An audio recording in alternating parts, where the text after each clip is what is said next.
5 राज्यातल्या विधानसभा निवडणुकांच्या एक्झिट पोलानुसार भाजपला जनमत, पश्चिम बंगाल, आसाम, पुदुचेरीमध्ये भाजपचा झेंडा तर तमिळनाडूमध्ये स्टॅलिन आपला गड राखणार. केरळमध्ये एक्झिट पोलानुसार उलटफेर, काँग्रेसची सत्ता येण्याचा अंदाज. चाणक्य, प्रजा आणि मॅट्रिशा एक्झिट पोलानुसार पश्चिम बंगालमध्ये भाजपची सत्ता, ममता दीदींचं सरकार जाणार. तिन्ही पोलमध्ये भाजपला 150हून अधिक जागा तर टीएमसीला 130 जागा मिळण्याचा अंदाज. केरळमध्ये एक्झिट पोलानुसार उलटफेर, काँग्रेसच्या सत्तेचा अंदाज. डाव्यांची सत्ता जाणार. पीपल्स इन्साइटचा एक्झिट पोलानुसार यूडीएफला 66 ते 76 जागांचा अंदाज. पीपल्स इन्साइड एक्झिट पोलानुसार तमिळनाडूमध्ये डीएमकेची सत्ता. डीएमके 120 ते 140, एमडीएमकेला जवळपास 60 ते 70 जागांचा अंदाज. तर सुपरस्टार विजय थलपतीच्या टीव्हीकेला 30 ते 40 जागा मिळण्याचा अंदाज. एक्झिट पोलानुसार पुदुचेरीमध्येही भाजपची सत्ता येण्याचा अंदाज. एनडीएला पुदुचेरीमध्ये 16 ते 20 जागा मिळण्याचा अंदाज. तर डीएमके आणि काँग्रेसच्या नेतृत्वाखालील इंडिया ब्लॉकला 6 ते 8 जागा मिळण्याचा अंदाज. पोल पंडितच्या एक्झिट पोलानुसार बारामती पोटनिवडणुकीमध्ये सुनेत्रा पवारांना 92 ते 97% मतं. बारामती पोटनिवडणुकीत सुनेत्रा पवारांना 1 ते 2 लाख मतांचा अंदाज.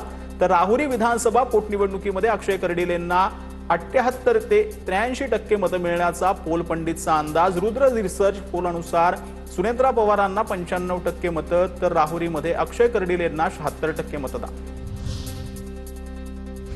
लाडक्या बहिणींसाठी राज्य सरकारचा पुढाकार. महिला आरक्षण विधेयकासाठी राज्य सरकार 1 दिवसीय विशेष अधिवेशन घेण्याच्या तयारीत. मे महिन्यात अधिवेशन होणार, सूत्रांची माहिती.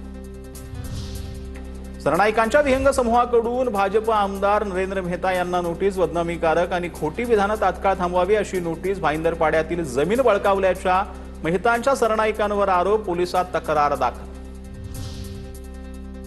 रोहित पवारांनी अंधश्रद्धेतून बाहेर पडावं. बोकड कापून जर कुणी माणसं मारत असेल तर आम्ही सत्ता बदलण्यासाठी हे बोकड कापले असते.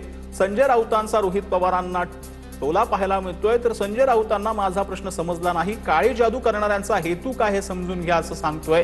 राऊतांच्या वक्तव्यावर रोहित पवारांची प्रतिक्रिया. आता पाहूयात विधान परिषदेतील टॉप 9 घडामोडी.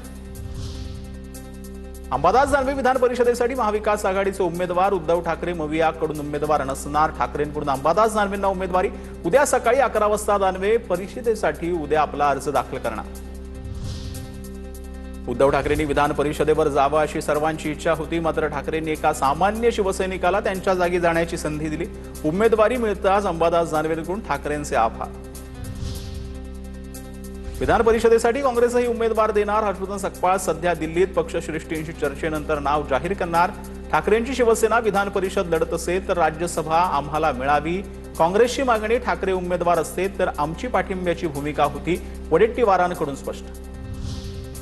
सुषमा अंधारेंची उद्धव ठाकरेंप्रती भावनिक पोस्ट. आमदारकी खासदारकी आपल्यावरून 100 वेळा कुर्बान. उद्धव ठाकरेंसोबतच्या रक्षाबंधनाचा व्हिडिओ पोस्ट करत भावना व्यक्त.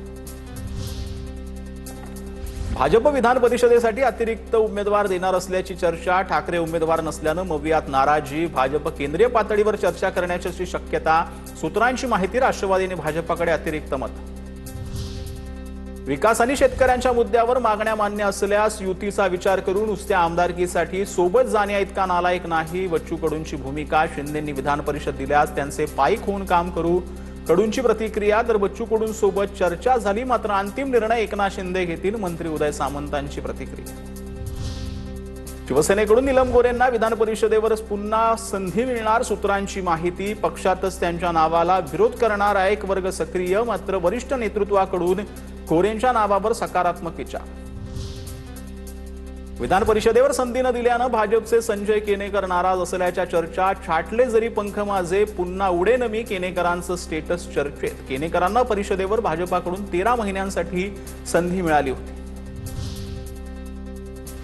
विधान परिषदेसाठी राष्ट्रवादीच्या बैठकीत कोणत्याही नावावर एकमत नाही. अंतिम निर्णय सुनेत्रा पवारांनीच घेण्याची पक्षातील नेत्यांकडून विनंती. सुनेत्रा पवारच उमेदवार जाहीर करणार. सूत्रांची माहिती.